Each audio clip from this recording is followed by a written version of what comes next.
does that even mean, Bowers Game Corner? Ahoy there, YouTube! I'm back again today for another game review. And today I'm very excited to check out Munchkin Zombies, the Guest Artist Edition from Steve Jackson Games. This is for 3 to 6 players. Take about 1 to 2 hours playing. It's for ages 10 plus. And Munchkin Zombies, the Guest Art Edition, is a standalone / expansion to the immensely popular series of games called Munchkin. This is a guest artist edition, though, which means the art that you're used to in all those different Munch games is actually going to be different. Also, this is a slightly more complex version of Munchkin with some of the little nuanced things they add in the game. I'll talk more about that in the pros and the cons. But before we open this one up and check it out, I want to give a big shout out to Joseph Lee, who helped send us to Gen Con last year. He had the option to give a shout out, and he said I could pick the shout out. So I'm going to give a shout out to all those public bathrooms out there that have not only, the automatic hand blower, but also paper towels, so you can, use the paper towels while you blow your hands. You get out even quicker. I love those. Thanks a lot, public bathrooms, and thanks a lot, Joseph Lee, for helping us send to Gen Con. But let's open this up, and I'll tell you what I think about it. Alrighty then, we're going to take a look at what you're going to get inside of Munchkin Zombies. Before we get started, I do want to mention that this is the deluxe edition of the game, so you will be getting a board with this version of the game. This is also the guest art edition, so the artwork will be different from your typical versions of Munchkin, but you should probably know that by now already. So first and foremost, we got our handy dandy rule booklet. It's 3 pages, double-sided realistically. Lots of text, but it's still a well-done rule booklet that should have you up and running pretty smoothly. They kind of just copy and paste from each different rule booklet, so the rule booklet has been fine-tuned over years and years and years. So well-done rule booklet. So in Munchkin Zombies, you're going to be taking control of a zombie. Yeah, you're going to be taking control of a zombie and trying to fight off pesky humans in order to get to level number 10. If you're the first person to get to level 10, then you will be the winner of the game, assuming you get to level 10 by defeating one of those pesky human bad guys. Along the way, though, you're going to get various different modifications to your zombies. You're going to be getting more powerful. You might become a particular kind of zombie, like an atomic zombie, a plague zombie. You might be strong, smart, rotting, lots of different stuff going on, but we'll show you how the gameplay works. So component-wise, you're going to have this board, which is just strictly to keep track of what level you're on. When you first start the game, you're going to pick one of the different colors and place it on the board. They give you 2 of each, so you can be a girl zombie or a dude zombie, so that's pretty cool right there. You're going to start at 1. Whichever level you are is how much power you are going to have, your base power. So right now, I have a base of 1. The green guy would have a base of 2. And the purple guy, who somehow is all the way up to 8, has a power of 8. So whichever number you are on, that's how powerful your character is. Now, also, you are going to have certain attachments to yourself that will make you more powerful. So for instance, soda cans, that's going to give you +2. So let's just say the purple guy up here had this card in front of him. He would now have a 10 power. He might also have bowling balls on his hand. So that's going to give him a +12 power. You're going to use this power to fight monsters, and I'll show you how that works in a second when I go over how a typical turn works. So, at the start of the game, you are going to get 4 treasure cards and 4 door cards. The door cards have a door on them. The treasure cards have, well, I guess you'd kind of call that treasure, but treasure on them. So you're going to get 4 of each, and then at the start of your turn, you're going to be able to put down as many of the, well, at the start of the game, you're going to be able to put down these cards that will work for you. So for instance, I could put down this bowling ball, and I could put down these soda cans. These will stay here as long as I want them to stay here, or until a curse or somebody takes them away from me. So right now, let's just say I'm the yellow guy. I would have a power of 5. Let's check out what else is in my hand. I have a bad guy, level 6 pizza guy, and I could play this potentially if I had a wandering monster card, which would look like this, and you'd play this pizza guy on somebody else. You could also play an attachment, a power onto your zombie, so I could make my zombie fast, and I definitely would do that. So you get +1 to run away, because sometimes you won't be able to beat the bad guy you're facing, and if you can't successfully run away by rolling this nice little glow-in-the-dark D6 die, then the bad stuff on that guy will happen. And normally it is really bad stuff. Lose your foot gear. If you have no foot gear, lose a level. So yeah, let's see. I am fast. Also, it doubles your combat bonus from your foot gear. So right now, these soda cans, instead of being a +2, are a +4. So my little lowly level 1 went from being a level 1 to being a level 5, a level 7 right now. Let's see, I also have a +2 bowling trophy, which I can wear as headgear since I don't have any headgear yet. Wow, this is a really good starting hand. I'm really powerful right now. So just like that, I am really starting to kick it and play the card after you are accepted as a helper in combat. If the Munchkins win, the main player gets no levels from the combat. You get the levels he would have gotten. This can give the winning level. Wow, super duper powerful card. This is actually the kind of card you would probably hang on till the very end of the game. But we've got all our stuff set up. We're the yellow guy right here. Let's go through and I'll show you how a mock turn is going to work. So the first thing you're going to do on every single turn that you play is you're going to kick open the door, which is simple as flipping over a card. So what we have here is a type of mojo, which we haven't really talked about this yet because they weren't in my hand. But it's not a monster that I can face right now. So I might actually just put this mojo down. Death Breath. Against monsters of level 11 or higher, you can discard up to 3 cards from your hand for +2 each to your side. So that's pretty useful right there. So now we are a fast plague zombie with a bowling trophy, a bowling ball, and soda cans. So we have kicked open the door.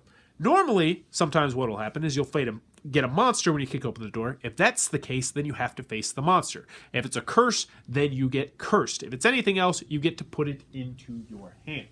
Now, since we didn't face a monster, I have the option to look for trouble or loot the room. Loot the room would just mean that I would draw a card. So I would just bloop, bloop, I'm taking a card. However, what I would probably do in this circumstance, since I am doing pretty good, is I would look for trouble, which means I get to play a bad guy out of my hand. So I have 2 bad guys in my hand. I got this deadhead. I got this pizza guy. I play down this pizza guy and say, all right, I'm going to take care of this pizza guy. Wow, smells even better than brains. If you win with a helper, the helper also gets a level, so I really don't want that to happen. So if I am able to successfully beat this guy, I'm going to get 2 treasures, and I will also get a level. Now, people are probably going to want to be helping me with this, so they might play, modifiers, because there's plenty of modifiers out there that will add to one side or the other. Let's see if I can find one. Wow, terrible example. So +10 to monsters, so that would make it super duper powerful. -5 to monsters. So there's all sort of modifications other people will play on your monsters. So I'm going in it by myself. He's a level 6. I have level 1, 3, 5, 7, plus that doubles that. So I'm at a level 9. So I am crushing this guy right now. So now everyone would have an opportunity to play a modifier to the monster. No one does it. I beat him. I go up 1 level. Boop. Like that, and I would also gain 2 treasures, which would go into my hand. If I have too many cards, if I have more than 5 cards, which I wouldn't actually do, I have to give my cards to the player who has the lowest level. So if someone was at level 1 and I had 6 cards, they would get my card, or you could potentially spend your card if that's the case. So you're going to level up in this game by defeating monsters. Some cards will also just say gain a level, and also by selling your goods. So let's see what I got down here. Let's take a look at the soda cans right here. These are worth 100 gold pieces. If you are able to sell enough stuff to have 1,000 gold pieces, which I actually don't have anything in my hand to do that, you would also get to move up a level, and you can do that at any point during your turn. Anywho, you are going to continue to go until someone is able to successfully defeat a monster when they are on level 9, at which point they will go to level 10 and win the game. And that, in a nutshell, is how Munchkin Zombies is played. Oops, almost forgot to mention one big thing. I know a lot of people like to know this if you're looking at this purely as an expansion. So I'm going to go over all the different monsters and strengths in the game. So first we have the Plague Zombie. Against monsters 11 level or higher, you can discard up to 3 cards from your hand for +2 to each side. Atomic Zombie. Items carried in your hand give +1 combat bonus apiece and do fire flame damage. Ooh, that's pretty nice. Voodoo Zombie. Whenever you play a curse on another player, draw a face-up treasure. Also, Gift of the Loa. When a curse is on top of the door, discard at the start of your turn. You may put it in your hand before kicking open the door, and you can also play curses on other opponents too, which I didn't really get much into there. Stealthy. Extra monsters cannot be added to a combat if all munchkins in that combat are stealthy. Exception, if the winning level is at stake, extra monsters can be added as normally with the Wandering Monster card. And then Strong. You may ignore all restrictions on one big item, including its bigness, as though it had a cheat card on it. You can change this free big item at any time except during combat, so that can be really powerful if you have more than one big item. Smart, you get +3 in any combat where you get help or where you are the helper. And then Rotting, if you are in combat with multiple monsters and kill them all, you may put the lowest level 1 in your hand. I feel like that one's kind of weak. But anywho, that, in a nutshell, is what you're going to get inside of Munchkin Zombies. Alrighty then, Munchkin Zombies from Steve Jackson Games. What are my final thoughts? Let's go over the pros. Let's go over the cons. First, on the con side, the game's not going to be for everybody for a couple different reasons. obviously this is Munchkin, and while they did change a thing or two with the powers and the fire damage and whatnot, it's a very similar game to the Munchkin that you know and love, or hate and know. So if you don't like Munchkin, this one's not going to be for you. Also, the game still has all the take that and all that pick on the leader, so when someone gets to 9, you're just going to knock them down as hard as you can, which is going to be a turnoff to some people. You know, guest artist edition, so that's a your mileage may vary kind of thing. While I like the original artwork better, I still like this artwork. It still retains the humor that I know and love from Munchkin. Also, the zombie theme, a lot of people are tired of the zombie theme. I personally love zombies. I can't get enough of zombies. I'm all about zombies, so I like the theme. But if you don't like zombies, then go get a different version of Munchkin. Also, this is not a Munchkin. It's not one of those Munchkins that you can just throw this into another version of Munchkin. You can do that, but you are going to have to consult to the rules, mostly just for the fire damage aspect and also for the powers. The powers are a little bit different where you have to have a certain level before you can equip powers, and you can also have as many powers as you want. So if you're level 7, you might be able to have 2 powers in there, or 3 powers in there potentially, and that's pretty cool. But that does add an extra layer of rules that you might not want if you're just going to mix this in with one of your base versions of Munchkin. That's all I got on the con side. Moving on to the pros, I enjoy Munchkin. I've always enjoyed Munchkin. I've been apologetic about my enjoyment of Munchkin, and I like this version of Munchkin a lot. I like the powers. I like how the powers work. I think that's really super duper cool. I love the theme of this one. I really do. I like the aspect that you're a zombie and you're facing off against, you know, pizza man and little girls and mailmen. You're facing off against humans, and I like that. I think it's cool thematically. I like the power system and how it works. I think I already said that, though, so redundant. You know, I always like it when it includes a board, you know, and this one does have a board, and I like when it has the smaller board as opposed to the bigger board, you know, like I think it was the steampunk version has like a way too big board. I like this where it's just the single full board where it's pretty small. I like that board. I like the fact, and this is one of those little things that Munchkin does that a lot of other games don't want to do just because they want to appeal to both male and female players.